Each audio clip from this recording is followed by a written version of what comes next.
Hey guys, welcome back to another video. Today we got some more Skyrim, and unsurprisingly, Skyrim has been releasing a lot of good mods lately. So I figured why not show the best of the new, or at least my opinion what's considered a good mod.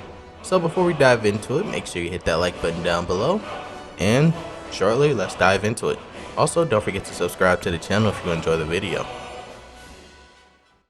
The first mod up today is a mod called Breath VFX Edit by KittyTail. Just like the Flame and Frost VFX have changed, now all the Dragon Shout visual effects have been reworked to look absolutely beautiful. I mean, I doubt you'll have the time to actually look at the Dragon Breath while you're being killed by it, but that's what this video is for, so you don't have to experience it for yourself. And you don't even have to worry about your FPS being destroyed with these new particles, because KittyTail also went and optimized it for us, so that made it much easier for my overheating CPU. But this does only affect Dragon Fire and Frost Breath, along with the impacts of the breath once it hits your character, so if you use diverse dragons, don't really expect anything for the exotic type. Next up we got Lorkhan Soundtrack Replacer. If I mispronounced that, let me know down in the comments, I couldn't find much on Google. But this is a carefully selected and mashed together mix of music that spans for over 3 hours, with a new mix of atmospheric and combat style music that you generally won't hear too much on other Skyrim music mods.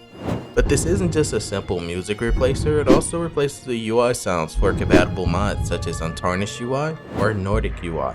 And I do use Edge UI, which is also compatible with it because it does use Untarnished resources. The next mod up is JK's Castle Volkihar, massively overhauling his DLC land, and I kinda figured this would be his next goal considering he just finished Castle Dawnguard. And just like that overhaul, he didn't just overhaul the interior, but completely changed the exterior as well, overhauling the initial bridge with 2 new towers and a gate to make it at least appear that Lorkhan used to be a king once upon a time. He didn't stop there though, he also went and touched on the places that no one ever really cared about, such as Valerica's study and the ruined tower, adding his own flair to them and making it actually look more immersive, at least in my opinion. There was also little rooms added around the castle for you to explore, like a bathing area and actual vault. But I do want to point out quickly that most of these will be locked because some of them will be easier access to certain areas that are harder to reach in the Dawnguard questline. So as you progress through the story, you will obtain keys that will make it easier to get in, just so you can keep from breaking your game. As usual though, you might want to be careful with this. You never really know what your experience is going to be like when it comes to FPS. I didn't notice any drops because I have a 3070, but yours may be different. The next mod is called Slightly Better Sabre Cat Eyes by Frank Black, and of course this texture is a lot better than slightly, he's just being humble. He actually made me enjoy looking at this ugly alchemy item. Unfortunately, there really isn't much for me to say about this beautiful thing, but it's definitely the mod you didn't know you were missing, but once you add it to your list, you probably won't be removing it. You'll probably forget you have it until you notice it in vanilla form again. Up next we have a mod called Persistent Favorites. This is just a utility mod, making it so when you drop your favorite item by mistake after dropping a bunch of useless things, you cannot pick it back up, and actually it will still be favorited and hotkeyed exactly where you left it. So no longer will you make a mistake of dropping your favorite item and costing you 10 seconds of your life to re-favorite and re-hotkey it. This is a mod I believe everyone should be using, and I literally mean everyone, even you vanilla plusers who only have about 20 mods in your mod list. The next mod up is HDT Female Amulets and Necklaces. This mod replaces the vanilla necklaces with HDT variants, which for the new people to Skyrim just means that it will move with your character. The only stipulation, which is actually in the title, is that it is only for female characters unfortunately.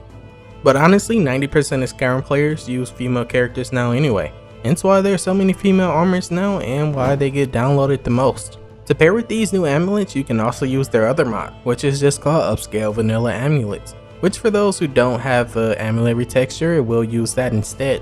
But otherwise, it will just use whatever texture you're currently using for your jewelry. I would advise to be careful with this though. Too many items moving on your screen at once if there's too many females with amulets will cause FPS drops. Hence why Skyrim never had a built-in clothing physics. Not like Fallout 4 at least. Up next we have a new mod called Skyblivion Lockpick menu, but this isn't just a simple texture replacer. This completely changes up the way that you use lockpicks. This mod by the name you can probably already assume comes from the massive project Skyblivion, but they decided to share this amazing mod with us for free. This new lockpicking minigame is a breath of fresh air compared to Skyrim's usual, because most people have mods that make lockpicking easy because they're kind of bored of it. but maybe this will actually make you try the minigame again. This mod coming in with new sounds for the mod, perk adjustments, an auto attempt feature, and it even has controller support, which is greatly explained on the mod page. A video isn't really needed because they went above and beyond for this. Unfortunately though, because of this extensive features provided in this mod, it won't be compatible with most lockpicking mods such as Security Overhaul, which is what I currently use right now, so it's one or the other. So I'll advise to at least try this one just to see where you land and if you like it. The next mod up is Dynamic Injured Creature Animations, the Falmer edition. From the title you can probably already assume what this does, but to explain it, when creatures are low on health they will dynamically change how they react and attack with new animations. Unfortunately though, this for right now is only for Falmers, but considering how popular this is going to be and is currently, I doubt there won't be other creatures added to this fairly quickly. To achieve this, you use this Open Animation Replacer or Dynamic Animation Replacer if you're still using that for whatever reason in 2024 to change it conflict free. It will even work with other mods adding new animations to Falmer, such as the new Creature Animation Falmer edition, which came out earlier last year and blew up by the way. Up next we got a mod called GS Nilheim Expansion, and GS is short for Gold Smasher, which is the author's name. This is a small expansion, nothing that will destroy your FPS or pride, but it does expand on the area in a lore friendly way, and also making it seem a little more lively by adding more enemies. 4 by the number, but it'll probably add more if you have mods. And it adds more areas to explore like a new Nordic tower. This is also made compatible with the vanilla quest, so it will still function normally, nothing should break.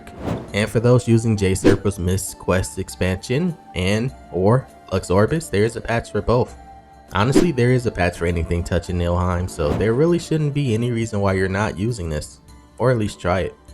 It would kind of be a crime if I didn't at least mention this next mod, but the next mod up is called Traveling Priest Robes, adding in a simple vanilla light armor mashup that is based on monks or priests. I am using a HIMBO for the male and CBBE extension for females, but it does also cover vanilla bodies if you don't use a body replacer. What's great about this though is that it will use vanilla textures, so if you're using a texture replacer like Zabios robe textures, this will pick up on that, and it is highly recommended also by the mod author. And if you want, you can also see the supply to NPCs with Spit, but all of that is optional. You can simply leave this for yourself, which means it will only be craftable. Because unfortunately, this will not be added to vendor lists or NPC level lists, only if you use Spit, which is for compatibility reasons and what most people prefer, myself included. Next mod up is a very simple user interface mod called Modern Wait Menu. If I'm being completely honest, this kinda reminds me of Cyberpunk Wait Menu, but in Skyrim style. Aside from just the user interface change though, it also indicates the current weather and the weather that it will become after you finish waiting time. And also the current date for the people that care about that. I never really learned the seasons of Skyrim or the date, I just play. It is a very simple wait menu, but it's starting to grow on me the more I use it. And also on the off chance that you are wondering, this is controller compatible. I might actually start using controller.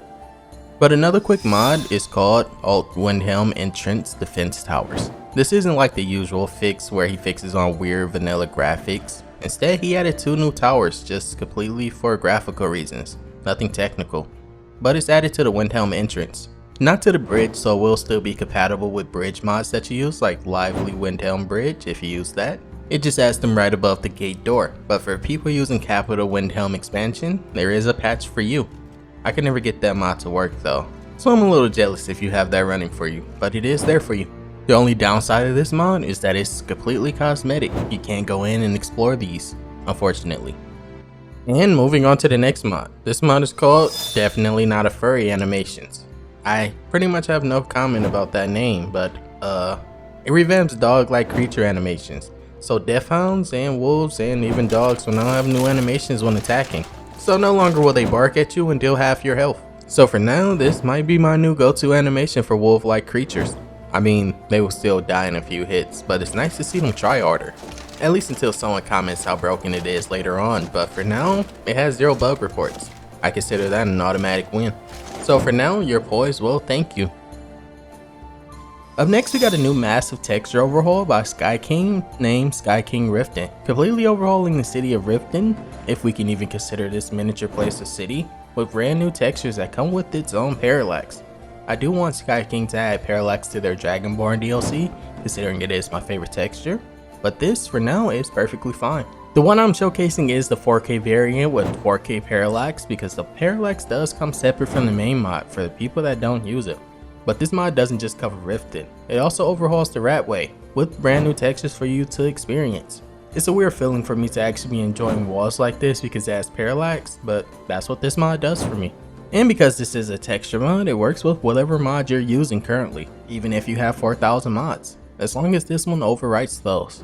I do actually remember Skyking saying he was done messing with the all-in-one texture, but maybe someone convinced them to keep it going. So whoever you are, you're a hero that we always needed. Maybe do the same thing for other mods that got forgotten about. Alright, that was it for today, guys. Let me know what you thought down below in the comments, because a lot of weird and great mods have been coming out lately. But out of these, let me know which one was your favorite. But as of right now, I hope you have a great rest of your day. Peace and love, guys.